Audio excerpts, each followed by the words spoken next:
Just want to talk to you about the newcomers. Let's start with Xavier Gilroy. What do you think that guy brings to the table? I think Xavier is dynamic in his work ethic. I think he's going to bring a bunch of different things to the table.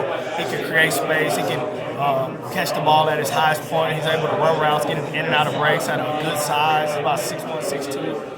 With the speed he brings to the table, I think he's going to be able to do a bunch of different things. And how about Melquan Stovall, maybe like a classic slot wide receiver? Yeah, Melquan is spatial. It has great spatial awareness. Going to be a big body workhorse. He's going to be able to catch the ball and make yards after catch. Going to help us in the return game. Just going to be able to help us on teams all over the field. A local guy, Jake Smith, I think that's really familiar to fans over here in the Valley. I know he's been kind of through hell and back, with his injury and whatnot. What do you see from him, contributing?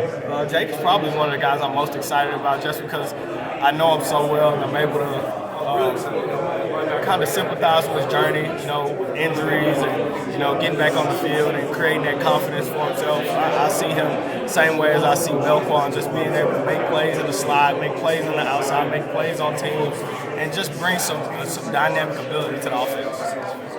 Troy Mary is obviously a guy that you're familiar with from Texas. What do you expect from him here at Arizona State? Just come in and compete. Honestly, Troy's a freak of nature.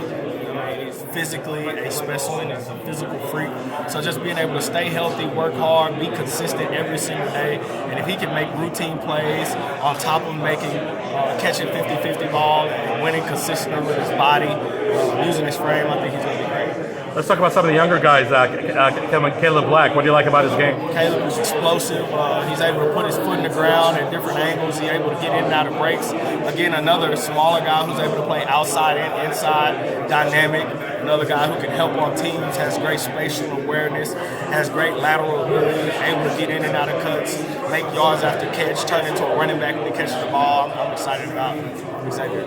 I know that Corbin Hendricks is a guy that you haven't recruited because he came from the previous staff, but being in Texas, I'm sure you really know what he can bring to the table too. Yeah, a big guy who can take the top off of the coverage, who can run. Going to be able to be a deep threat, make plays downfield consistently, and make short plays using his body, make short and intermediate plays using his body and his frame. So when you went into this recruiting cycle looking at wide receivers, what was like your mindset? What were some of maybe like the guiding points, so to speak, when you were looking for wide receivers that can fit the scheme? I just look for guys who's hungry to play, who can come and make an impact immediately. There's going to be some guys who needs to be developed in certain areas, but that elite trait, I'm always looking for that elite trait in guys, whether it's speed, whether it's size, whether it's catching the ball, the ability to consistently catch the ball, contested, go up and make plays. Just always consistently looking for that elite trait along with that kind of dog hunger mentality. There seems to be a very fierce quarterback battle that's going to take place in March. But I'm assuming you believe that this should not affect the wide receivers group, wherever's they're behind center, even though they might have, little quirks to their game, so to speak, that the wide receivers still need to do their job, no matter who's the guy throwing the ball. Yeah, I think we just got to focus on us in our room. I think that's the most important part. We keep the main thing, and that starts with doing our job. First and foremost, always start with doing our job. We're gonna let the rest happen exactly how it's supposed to happen. There's a bunch of good coaches around here. We got a bunch of good players. We're gonna maximize our potential and our talent by doing our job every single day. In 60 days, you guys have turned around this program. What are some of the recruiting tactics that you've implemented so far? Authenticity. Just being authentic, being genuine. Who I am with you guys right now is the same person the recruits see. I think that's the cool part about this thing. I don't dress any different. I don't talk any different. I don't act any different when I talk to you guys as when I talk to those recruits. You're going to get the same me every single time, no matter who it is. And I don't think it's a tactic. I think you feel it. I think there's a feeling when it's real. You know what I'm saying? I think people get that feeling, and some people it's not a fit for some guys. That's fine, right? But the people who it is a fit for, I think they feel the authenticity, they feel the realness, and I think that's something that draws them in. You guys have attacked the transfer portal more than maybe any team in the country. One of the highlights of it has been bringing back kids that played in Arizona. How have you guys kind of gone about that and been so successful? We got a staff full of guys that's from this town, and we just really honed into making this place home for people who are from here. People from Arizona, this place should feel like home.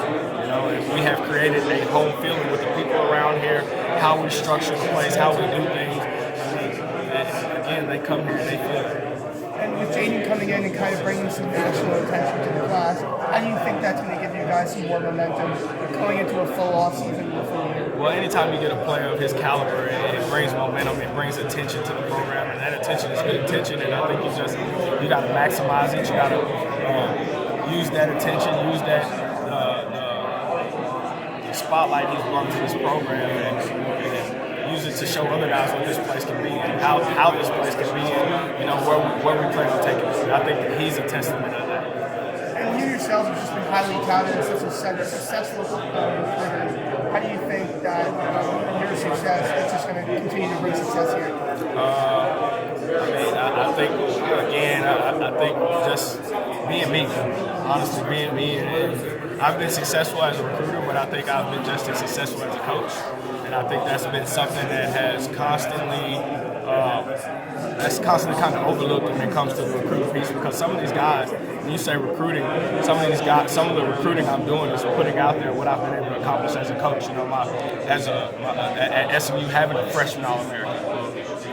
That's appealing to a freshman coming in, a guy who's willing to put a freshman on the field and develop him at a very fast rate where he can be an All-American. Coaching guys like James Crochet, the time I spent coaching in the NFL, I think coaching quarterbacks, whether it was helping develop Derek King at Houston when Kyle Allen was there. I think some of the recruiting aspect is highlighting what I've been able to accomplish as a coach, and I think me doing that here is going to be displayed by what these players do on the field. I mean, sometimes they say that college coaching is a young man's game.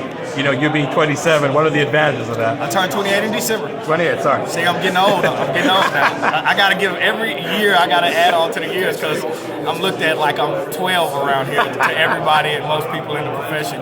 But I think it is. I wouldn't say a young man's game, but I will say there's a lot more elements to it than before. I think with the social media aspect, the NIL aspect, the power these players have with the transfer portal, being able to get up and leave at any point, I think it's heightened the importance of relationships.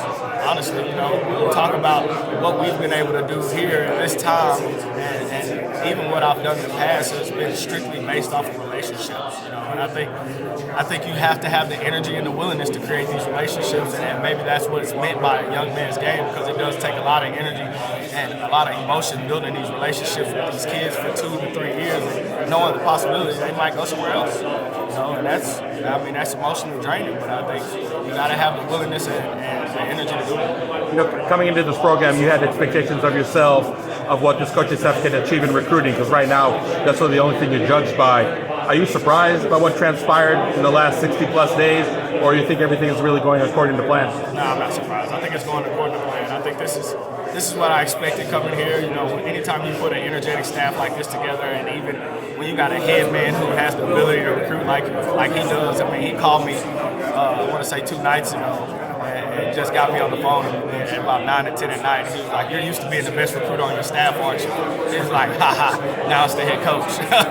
So just having that guy who's competitive like that when it comes to recruiting, I think that adds an aspect that that's invaluable to school, to these kids, and it's invaluable as a position coach, as a guy who's also recruiting these guys. And when you got the head man leading by example, I think it sets the tone.